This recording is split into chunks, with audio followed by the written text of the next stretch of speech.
Saya ini 5 kali bermimpi bertemu Bapak.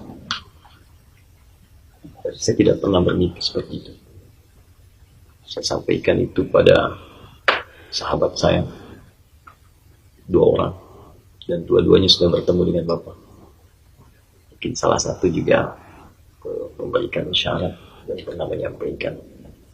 Saya kira malam ini saya harus sampaikan itu, karena 5 kali itu mimpinya tidak pernah berubah, sama. Bahkan terakhir kita satu motor berdua, dan saya menguatkan mimpi itu, menyampaikan pesan. Yang pertama itu terjadi jauh sebelum penetapan Bapak sebagai capres, sekitar 7 bulan ke belakang, 7 atau 8 bulan ke belakang. Kemudian masuk saat ijtima ulama, bahkan sebagian saat saya berada di Mekah juga. Lalu masuk saat periode kampanye sampai terakhir kemarin. Sampai saya duduk, saya putuskan kapan waktu terbaik bisa saya sampaikan. Ini hari Jumat.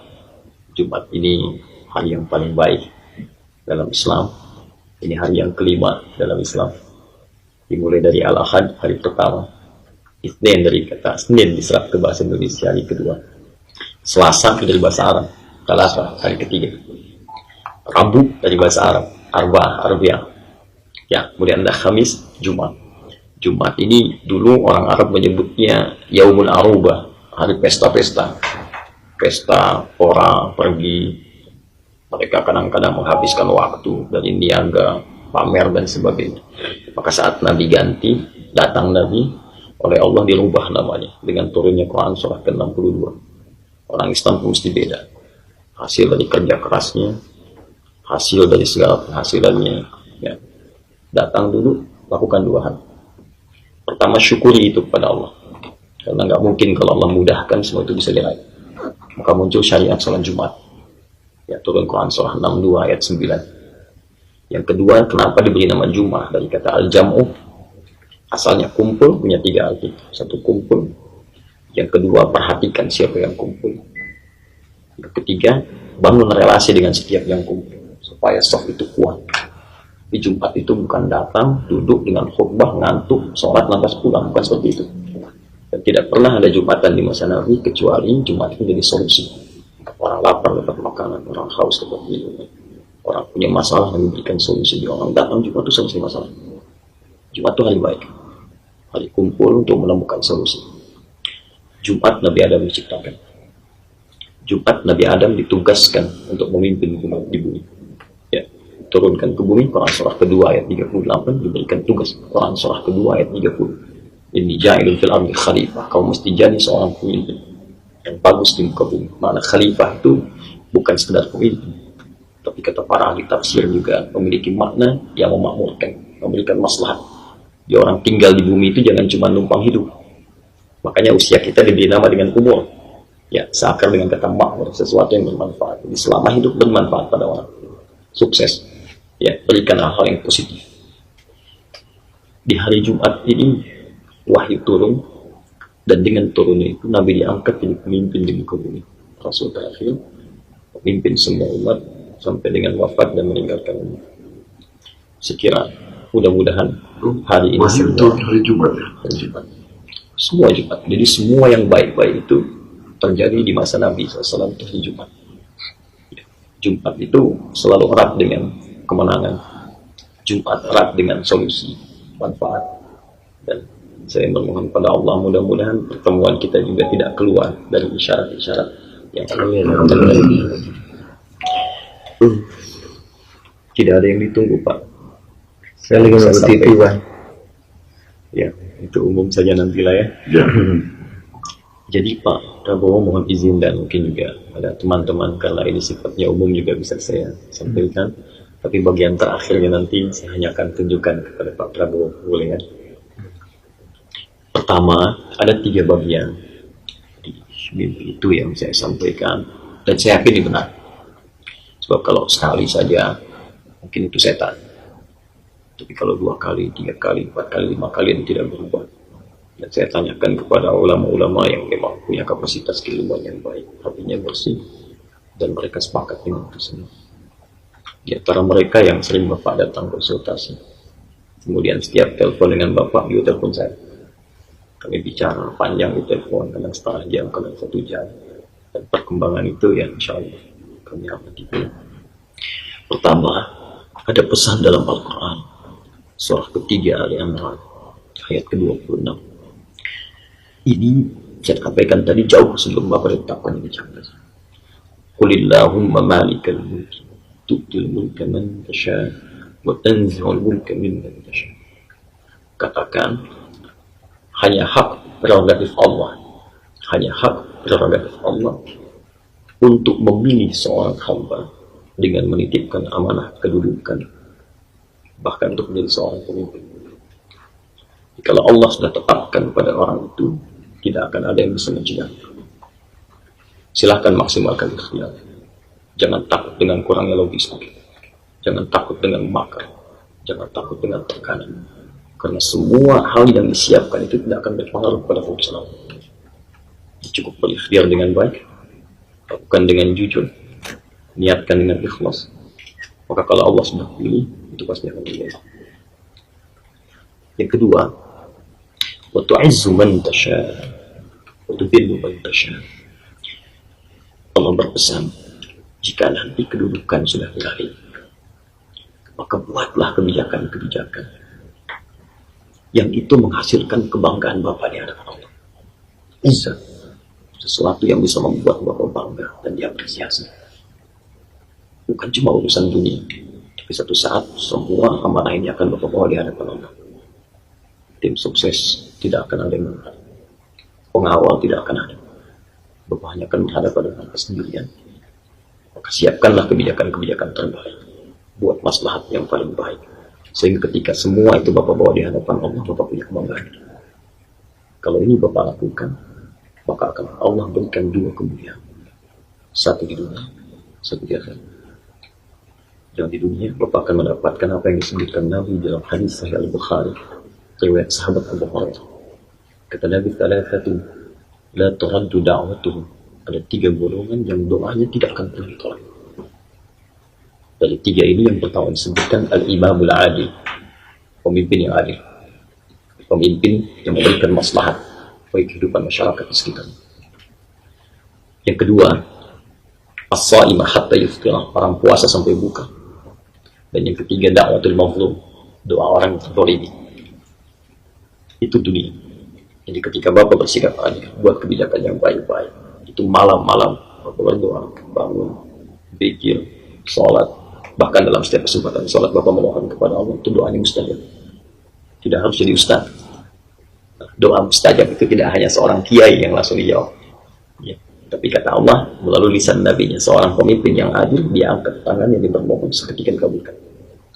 Maka Imam Ahmad pernah menyampaikan, kalau ada orang yang punya satu permohonan, satu aja, dan itu mustajab, minta pemimpin yang adil. 2, ada kemuliaan di akhirat. Hadis ini sudah sangat populer. Orang yang di dunia yang diberikan amanah kepemimpinan dan dia bersikap adil, baik, membuat kebijakan maslahat, maka dia akan diberikan jaminan ketenangan sebelum hisab. Sab'atun yadhilluhumullahu fi dhillin yawma la dhilla illa dhilluh.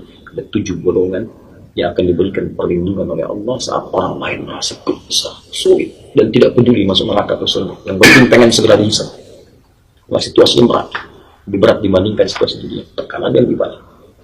Maka ada 7 golongan yang santai saja, tenang gitu. Kok melihat orang kenapa ya banyak gelisah, banyak takut, ya ambil tenangnya. 7 golongan ini pertama kali disebutkan Al-Imamul Adil, pemimpin yang baik, yang adil, yang bijak, punya kebijakan-kebijakan yang positif. Maka ditawaran, kata Allah, saya tidak pilih yang lain, saya titipkan pada yang saya pilih. Mudah bagi saya pilih yang lain, tapi saya pilih seseorang buat kebijakan yang baik. Tapi kalau Bapak simpangkan kedudukan itu dan membuat kebijakan yang bertentangan dengan hukum-hukum Allah, menyimpankan kedudukan, membuat kebijakan yang tidak baik, mencelakai rakyat, berkhianat kepada amanah, maka kata Allah, waktu zillu man tasha, saya akan rendahkan. Jangan tunggu sampai akhirat, tapi saya rendahkan kehidupannya bahkan sejak di dunia. Saya buat namanya tidak baik, saya buat kesannya tidak baik. seperti Allah memberikan kesan kepada Firaun, Namrud, dan semisal. Yang kedua, dan yang ketiga ini yang paling menarik. Kadang-kadang Allah banyak memilih pemimpin baik supaya menyebarkan kebaikannya sehingga terasa oleh banyak kalangan. Kebijakannya, kesejahteraan, kenyamanan, ketenangan, harmoni. Tapi ada kalimat yang indah di mimpi itu. Tapi kadang Allah berikan pendahuluan pemimpin yang kurang baik supaya diketahui madarat yang lebih besar, bahaya yang besar yang belum tampak sebelumnya. Tampakkan itu dulu supaya Bapak bisa lihat ada masalah yang lebih besar yang sebelumnya nggak tampak. Maka pesan saya di mimpi itu Bapak catat baik-baik apa saja yang muncul itu, restaurisir, dan itulah yang jadi bahan Bapak untuk perbaikan. Nah, sebelum saya bangun dan saya terkejut dengan bangun itu, tiba-tiba saya ucapkan satu kalimat, dan saya tidak akan buka pada yang lain, saya lihatkan Pak Prabowo saja. Izin boleh kan? Saya sudah tuliskan. Bismillah. Sebab kalau saya buka, bergoncang dunia ini. Bismillah. Kalau pesannya Bismillah.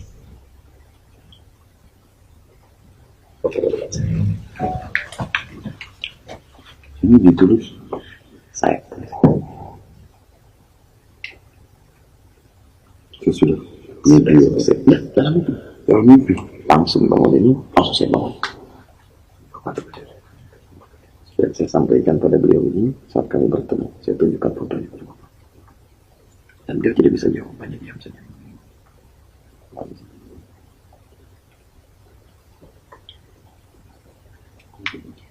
Saya cari beliau, sampai juga beliau. Saya sampaikan, saya bertemu dengan beliau.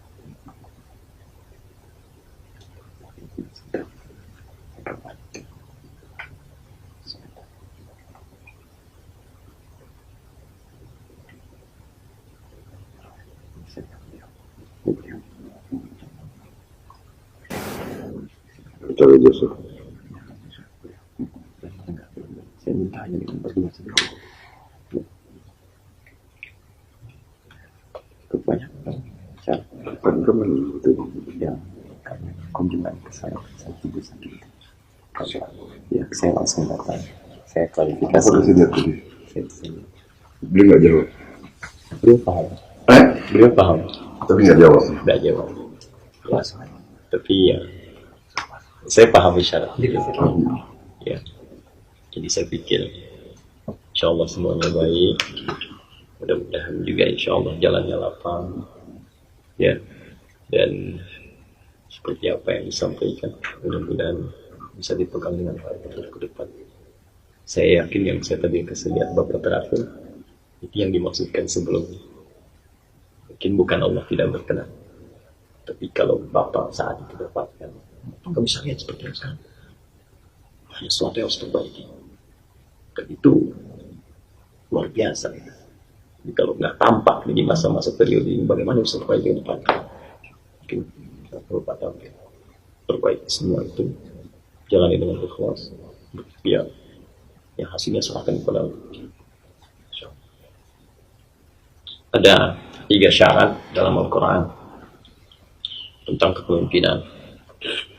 Pertama, bangsa itu tidak akan makmur, maju, kecuali dipimpin oleh orang yang memang punya kecintaan kepada bangsa dan ikhlas dalam memberikan pengabdian.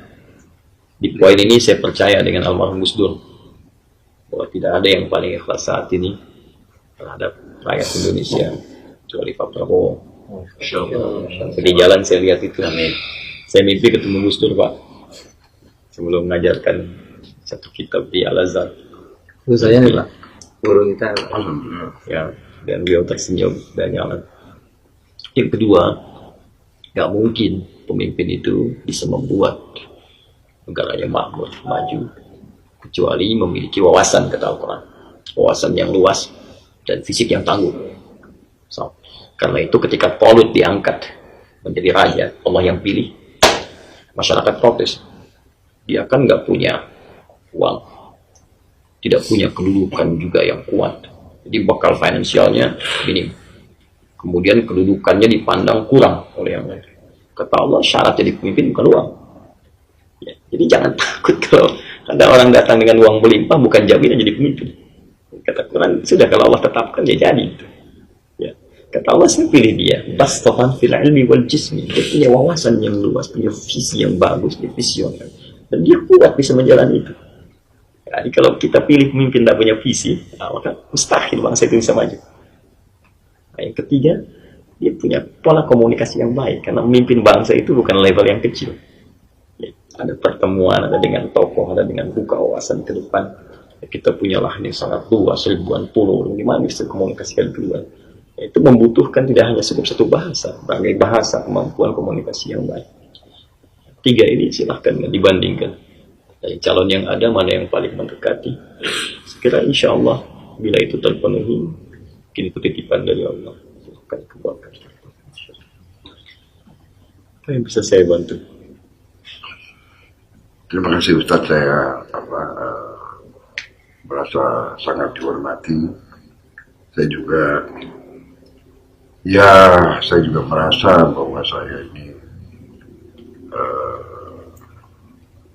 manusia biasa yang punya kemampuan dan kelemahan, tapi saya siap untuk menjalankan tugas yang saya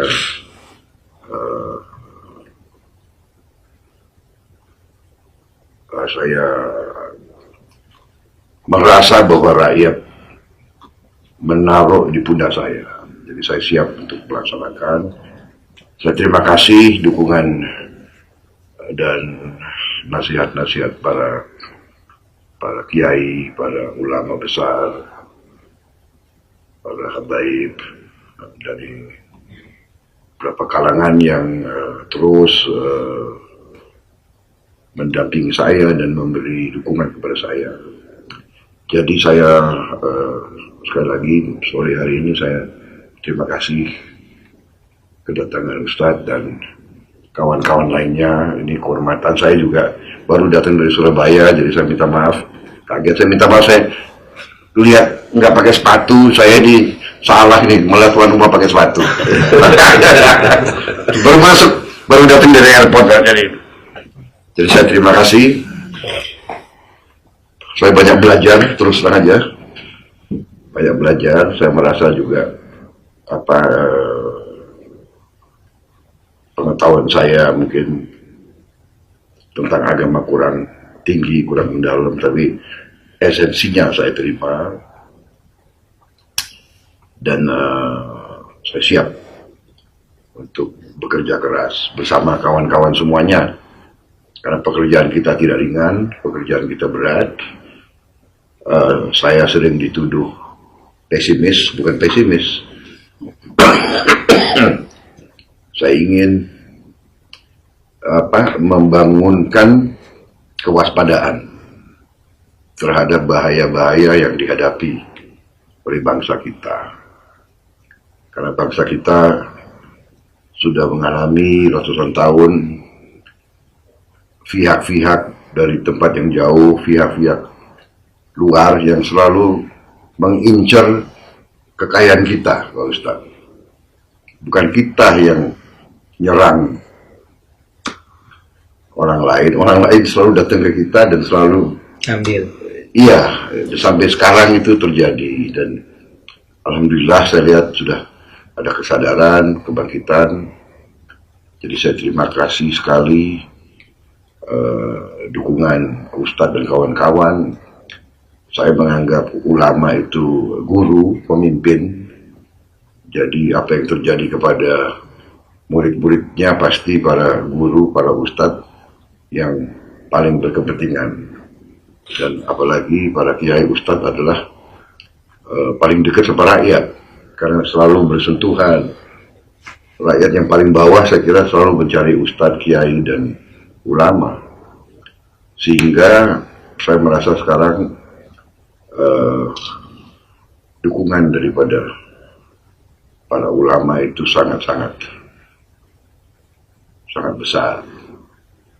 Saya merasa bahwa kita berada di jalan yang benar. Saya yakin kita berada di jalan yang benar. Tidak ada niat dari kita, Pak Sul, yang selalu mendorong saya, mengingatkan saya. Beliau lebih pengalaman di politik dari saya. Saya ini bukan ahli politik, Pak. Saya ini serdadu dulu. Jadi kadang-kadang ya serdadu itu lurus, kan begitu kan? Kalau kita AA, BB, 2 tambah 2, 4. Ternyata di politik ini kadang-kadang 2 tambah 2 mungkin 22. Banyak. Tapi sekarang saya juga banyak belajar. Tadi pesan-pesan itu saya sangat catat, Pak Ustadz. Saya mudah-mudahan saya kuat untuk menjalankan amanah. Saya janji saya akan berjuang sekeras mungkin. Saya tidak akan, saya berusaha sekeras tenaga untuk tidak mengecewakan kepercayaan ulama, kepercayaan umat, kepercayaan rakyat kepada saya. Saya berniat untuk mencari putra-putri terbaik untuk bersama-sama kita membersihkan, meluruskan, memperbaiki negara kita yang sangat besar, yang sangat kaya, sebetulnya yang sangat potensial. Saya percaya dalam waktu yang tidak lama kita bisa mengembalikan keadaan menjadi keadaan yang sejahtera. Jadi itulah tujuan kami, Pak. Jadi saya sangat berterima kasih dengan bimbingan, dengan peringatan, dan saya mohon terus diperingati, saya mohon terus diawasi. Karena sebagai manusia kita juga mungkin ada kekurangan. Jadi saya pengalaman saya selalu saya ingin berunding, walaupun kadang-kadang dengan musuh saya ingin berunding, itu sifat saya. Jadi saya prajurit, orang mengira Prabowo ini keras begini begitu, tapi saya belajar dalam perang sering kalau kita keberanian itu tidak hanya untuk bertempur, tapi keberanian berunding. Jadi saya selalu ingin coba mencari tadi solusi yang bisa memuaskan banyak pihak. Kadang-kadang sulit, kadang-kadang kita harus ambil keputusan yang mengecewakan banyak pihak, tapi demi kepentingan yang besar harus dilaksanakan. Jadi saya bertekad sama kawan-kawan dalam tim kami, kita akan cari nasihat, cari bimbingan, cari masukan dari sebanyak mungkin sumber, dan kita akan konsultasi terus dengan pemimpin-pemimpin umat, pemimpin-pemimpin dari semua golongan untuk mencapai apa yang kita cita-citakan bersama. Saya kira itu dari saya, Pak Ustadz. Sekali lagi terima kasih kunjungannya. Ya, saya tahu Ustadz dan kawan-kawan banyak kesibukan. Jadi di saat-saat yang seperti inilah kadang-kadang kita harus ambil keputusan, tidak terlalu banyak perencanaan gitu. Begitu Pak Sul telepon dari Lampung, saya segera datang untuk berjumpa. Jadi ini rumah orang tua saya, Pak Ustadz. Saya ya hanya menjaga rumah ini. Saya kira demikian, kawan-kawan sekalian. Terima kasih. Saya tidak pernah rencanakan tuh. Terakhir kemarin saya bicara tentang kemuliaan puasa, sholatnya 2, ayatnya 2 semua, 2. Saya bicara hadis tentang pola sholat malam, baru saya sebutkan hadisnya rakaatnya 2 juga. 2 sudah pada ngangkat tangan saya. Jadi saya lihat pundak Bapak itu, harapan itu begitu besar di masyarakat. Banyak orang berkumpul, bukan ratusan ribuan, Pak. Sekali datang 10 10.000, 20.000. Istiqlal dengan pasir paling berdiri 200.000. 100.000. Acara sama Ustaz terakhir saya datang 200.000 200.000 di Istiqlal. di Istiqlal. 200.000. Itu dari cukup luas. Lantai penuh. Dan itu bukan orang biasa, Pak. Ahli Quran. Ahli Quran seluruh wilayah Indonesia, termasuk yang tinggal di luar tentu mereka datang. Ya, dan mereka punya harapan yang sangat besar untuk perubahan, untuk kemajuan, untuk kesejahteraan dan sebagainya. Jadi saya mau katakan bahwa dukungan itu luas, semangat itu begitu tinggi, tapi kepercayaan mereka juga besar. Saya berharap Bapak istiqomah. Kalau Allah tetapkan jadi ke depan, jangan jauh dari ulama. Bahkan ini beliau ini penasihat jati, jaringan ada di timur tengah, di setimur tengah tuh kumpul bikin grup dan mereka percaya dengan Allah. Ya, jadi itu yang mungkin jadi bagian dari semangat terbaik, dan mereka ada di belakang dengan doa, dengan dukungan, datang ke pengajian.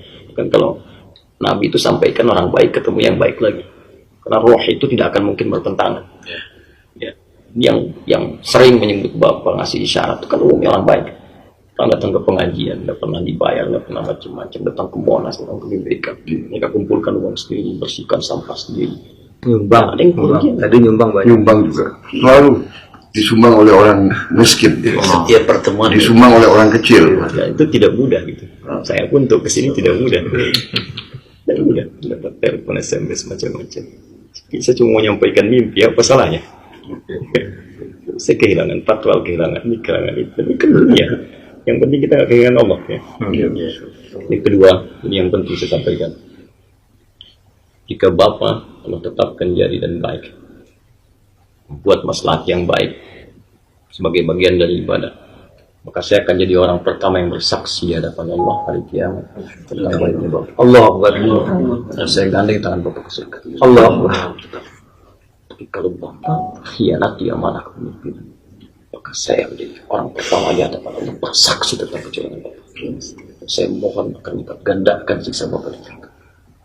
Bertakwalah kepada Allah. Saya akan berdoa siang malam dalam hidup saya. Saya mohon bawa beban ini dengan baik. Dekati para ulama yang telah tulis menjual dengan Bapak, karena mereka tidak dibayar dengan Bapak. Kecuali Allah Subhanahu wa Ta'ala. Allahumma taqabbal minna innaka antas samiul alim wa tub alaina innaka antat tawwabur rahim. Allahumma salli wa sallim wa barik ala rasulika al-karim nabiyyika al-amin sallallahu alaihi wa alihi wa sahbihi. Allahumma la tada' lana fi maqamina hadha wa fi kulli maqamin dhanban illa ghafarta. Ya Allah, jika ada pendosa di tempat ini berkumpul, sebesar apapun dosanya, maka jangan biarkan meninggalkan kediaman ini kecuali Kau ampuni segala dosa. Amin. Allahumma wala hamman illa farajta. Ya Allah, jika di tempat ini ada satu pun di antara mereka sedang gelisah hatinya, maka mohon tenangkan keadaan jiwanya. Amin ya Allah. Allahumma wala maridan illa syafi'ta. Ya Allah, jika ada di antara kami yang tengah keuji dengan penyakit seberat apapun, maka angkat dan sembuhkan penyakit. Amin ya Allah. Allahumma wala asiran illa yassar. Ya Allah, jika ada di tempat ini yang tengah mengalami kesulitan dalam tekanan apapun yang mereka rasakan, Amin ya Allah. maka ringankan segala kesulitan mereka dan hilangkan. Allahumma la hajatan min hawaijid dunya wal akhirati fiha laka ridwan wa fiha lana as-salam illa qadaitaha ya arhamar rahim. Ya Allah, jika ada pun hajat terbaik ya Allah yang Kau ridai untuk maslahatnya lebih besar yang kami mohonkan, diucapkan ataupun hanya disematkan dalam jiwa kami, maka selama itu Engkau ridai, maka mohon kabulkan dan mudahkan ya arhamar rahim. Allahumma rizqna ya Allah ni'mat ar-ra'i alladhi tarda. Ya Allah, anugerahkan kepada kami pemimpin yang Engkau ridai ya arhamar rahim. Allahumma rizqna ya Allah isal amanah ra'isul adli tafadhal. Ya Allah, anugerahkan kami bagi bangsa Indonesia. Kami mendambakan pemimpin yang adil. Kami mendambakan ya Allah pemimpin yang mampu membawa kami pada kemajuan dan sejahtera. Allahumma tafaina ya Allah bi ra'isil zalimin. Ya Allah, kami cukupkan ya Allah. Kami mohon jangan anugerahkan kami pemimpin yang berkhianat, pemimpin zalim, pemimpin yang merusak. Allahumma ya